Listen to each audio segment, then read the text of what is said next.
Vrouw aangehouden vanwege verdwijning van Ischelle van de Velde. Het is dinsdag 9 februari. Dit is Zeeland Nu. Ischelle en verdachte zijn bekenden van elkaar. Zeeuwse huisartsen willen zekerheid. En de grootste ergernissen in coronatijd.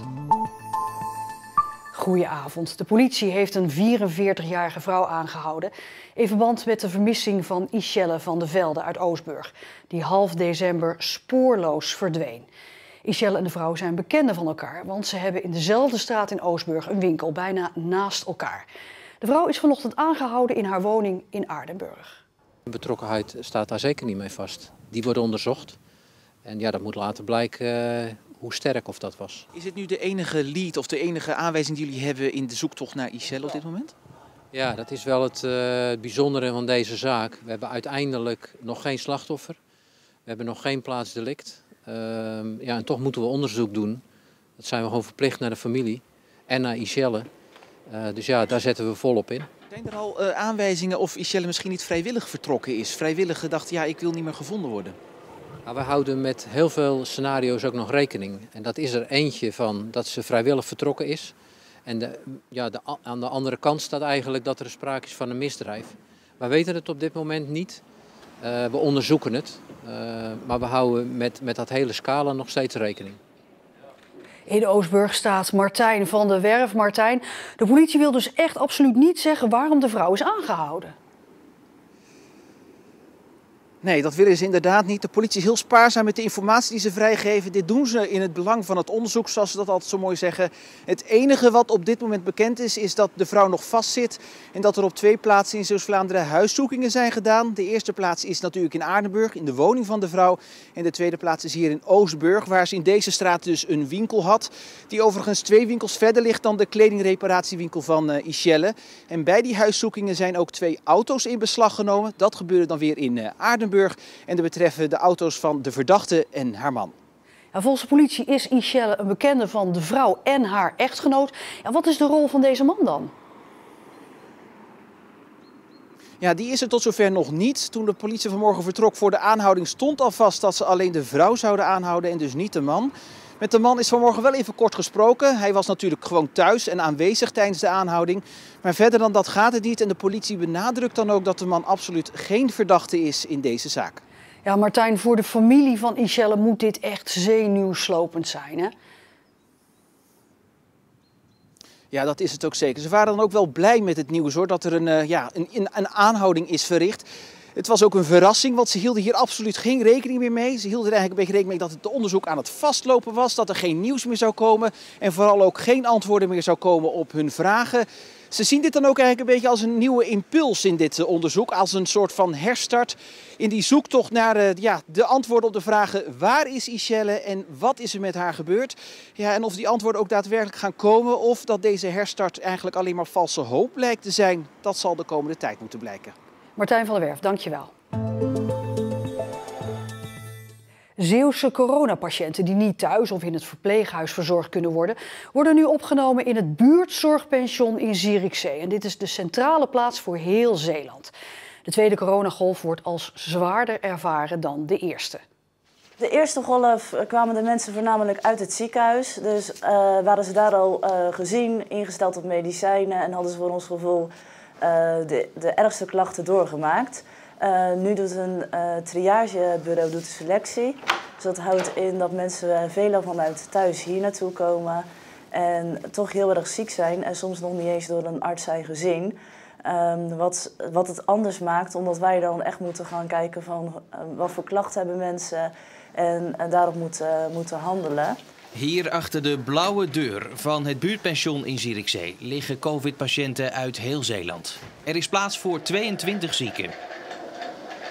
Zo, meneer Dorst, goeiedag. Goeiedag. Ik kom even de controles bij u doen. Het gaat om Zeeuwen die bijvoorbeeld geen mantelzorger thuis hebben, extra hulp nodig hebben of tijdelijk uit hun verpleeghuis zijn om extra besmettingen te voorkomen. Nou, het gaat vrij goed. Ja? Maar zolang je zit, dan ben je niet erg piet. Hè? Maar als je loopt, dan voel je het toch. Hè? Oh, kijk eens, daar hebben we ze. Goedemorgen. Goedemorgen. Goedemorgen. De Veste in Goes was tot eind januari de hoofdlocatie waar covid-patiënten afgezonderd lagen. Maar die gaat verbouwen en Zierikzee neemt die belangrijke taak nu over. Het buurtzorgpension was tijdens de eerste golf ook al open voor covid-patiënten. Wat ze toen geleerd hebben, contact is essentieel. Hoe is het? Hey paatje, gaat goed? Ja, ik mag niet mopperen, daarom doen we het niet ook. Hè. Mensen die liggen hier toch wel veel alleen op een kamer. We hebben wel een paar tweepersoonskamer. En die missen wel heel erg het contact met hun familie. En die zijn soms gewoon te ziek om zelf de telefoon te pakken. Dus we hebben nu wel geleerd van dat het echt belangrijk is om even een contactmoment te hebben met de familie of hun naasten. Dat ze even een vertrouwde stem hoorden. En dat is wel iets wat we uit de eerste golf geleerd hebben. Van dat we daar echt wel de aandacht voor moeten hebben. Dan zal ik even het tafeltje er weer bij rijden en dan kom ik zo weer bij u kijken. Is dat goed? Goed.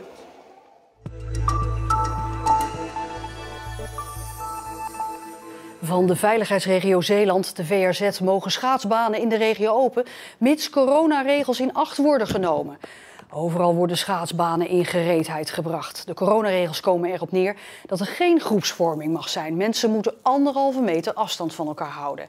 Iedere gemeente moet dan zelf beslissen wat ze doet met koek- en zopiekramen langs de baan. Zeeuwse huisartsen willen eerst zeker weten wanneer het AstraZeneca-vaccin aan Zeeland wordt geleverd, voordat ze patiënten uitnodigen voor een prik. De verwachting is dat het vaccin rond 22 februari in Zeeland aankomt. Zeeuwse huisartsen mogen als eerste in Nederland prikken met AstraZeneca, dat onlangs is goedgekeurd. Er is gekozen voor Zeeland omdat de beperkte voorraad van het vaccin net overeenkomt met de benodigde prikken in onze provincie. Er is gekozen voor 63 en 64-jarigen, omdat nog niet duidelijk is of AstraZeneca ook goed werkt boven de 65. Er bleken te weinig prikken voorhanden om meer mensen in te enten.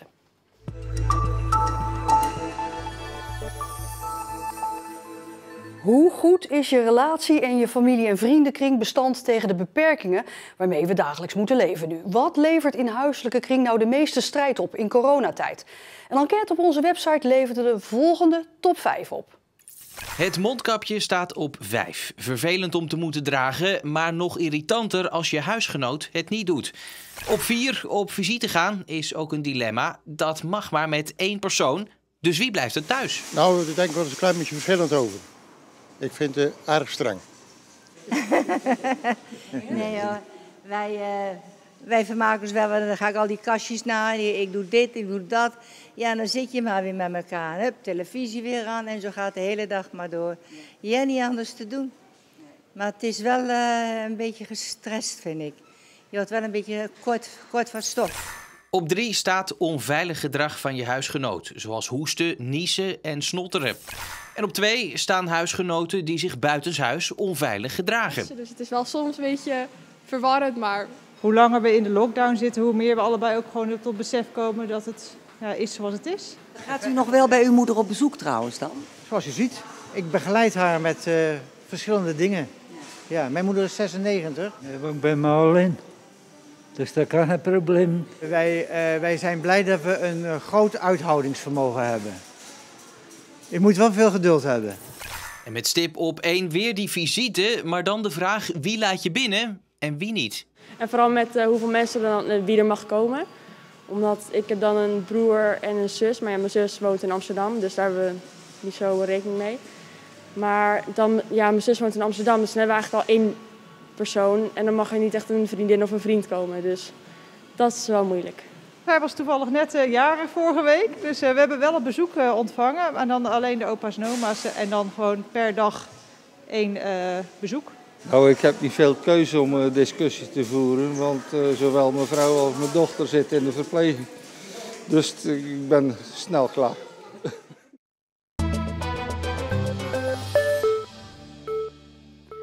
Vanaf vandaag is het weer mogelijk om een vergunning aan te vragen voor het snijden van zeegroenten, zoals bijvoorbeeld lamsoor en zeekraal. En ieder jaar worden honderden Zeeuwen teleurgesteld. De provincie kan de helft van de aanvragen belonen met zo'n vergunning en doet onderzoek of er in de toekomst toch meer vergunningen kunnen worden gegeven. Hier over de dijk bij Rilland is het plekje van Adridek uit Kruiningen. Als hij een vergunning krijgt, gaat hij hier iedere week een keertje heen. Voor een emmertje lamsoor en later in het seizoen zeekraal. Of hij ook dit jaar de schorre op mag, hangt af van de provincie. Adrie weet uit ervaring dat het niet meevalt om een vergunning te bemachtigen. Ik vraag het dus elk jaar aan sinds ik gepensioneerd ben, dat is nu 8 jaar geleden. En ik heb nu 3 keer een vergunning gehad en 4 keer niet. En ja, vorig jaar dus gelukkig wel. Adrie hoopt heel hard op een vergunning, want er gaat niets boven zeegroente snijden. Het is prachtig om te doen, hier in zo'n uitgestrekt natuurgebied, je ziet het wel. Ja, dan voel je je weer helemaal Zeeuw. Langs de kreekjes, de kronkelende kreekjes lopen, erover springen en gewoon op je knieën wat lamsoren snijden. Helemaal alleen, want er is meestal niemand in dat hele uitgestrekte gebied. En dat is gewoon prachtig. Dat Zeeuwse gevoel is vast iets wat ook de provincie wil promoten. Daar willen we ook zeker ruimte voor bieden. En aan de andere kant hebben we een verantwoordelijkheid, ik denk niet alleen als provincie, maar gewoon elke Zeeuw, om ook die natuur wel in een bepaald opzicht te beschermen. Je moet zich voorstellen, als we geen vergunningen zouden verlenen en iedereen, Zeeuw of niet-Zeeuw, zou die natuur intrekken, ja, dan heb je het echt over behoorlijke massa's mensen. En dat is echt een bedreiging, bijvoorbeeld voor broedende vogels in de gebieden. Nou zijn er onderzoeken geweest. Wat zeggen die onderzoeken? Nou, die onderzoeken tonen aan dat we het inderdaad niet zomaar vrij kunnen geven. We moeten echt goed denken, waar kunnen we dat toestaan? Moeten we nadenken bijvoorbeeld over begrenzing van die gebieden, dat het op bepaalde stukken wel mag en bepaalde delen niet? Moeten we denken aan periodes waarin het beter niet kan, vanwege die broedende vogels? Dus het onderzoek zegt, er zijn zeker mogelijkheden, maar denk wel heel goed na over de voorwaarden die je daaraan stelt. De onderzoeken zijn al klaar. Waarom dan niet dit jaar al meer vergunningen? Omdat die verruiming er niet zomaar ligt. Dus het is niet zo dat we voor heel Zeeland het vrij kunnen geven. Geen zins. En de andere kant is, ik wil ook niet iets gaan verbieden, maar we moeten hier wel slim nadenken. Adrie hoopt dat hij dit jaar lamsoor en zeekraal mag snijden. Bij de gedachte alleen al loopt hem het water in de mond. Ik roerbak het altijd. Een klontje roomboter, roerbakken. Je kunt er een uitje of een teentje knoflook bij doen. Hoeft niet. Geen zout natuurlijk, want het is zout van zichzelf. Snufje peper. En dat is alles perfect. Ja, en tot 19 februari kan iedereen die zeegroente wil snijden nog een vergunning aanvragen. En tegen Pasen dan hoort iedereen of hij ingelood is of niet. Na een koude start vandaag kwam in Zeeland de zon tevoorschijn, maar de temperaturen bleven een paar graden onder het vriespunt. Vannacht gaat het ook in Zeeland vriezen tot zelfs -10, maar overdag gaan we toch echt de zon zien. En dat koude weer zorgt soms voor ongemakken. Wat dacht u van wintertenen? We hebben er met die kou allemaal last van, bevroren tenen. Wij gaan de strijd aan met de kou en lossen jouw ergernis op.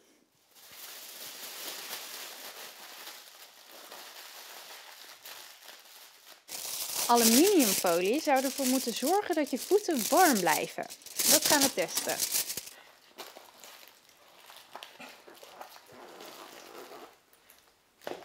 Je zou het niet denken, maar het werkt echt.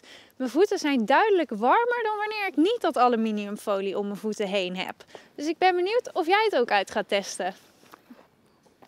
Ja, morgen weer zo'n koude ergernis. Tot zover deze Zeeland Nu. Nog een hele fijne avond en graag tot morgen.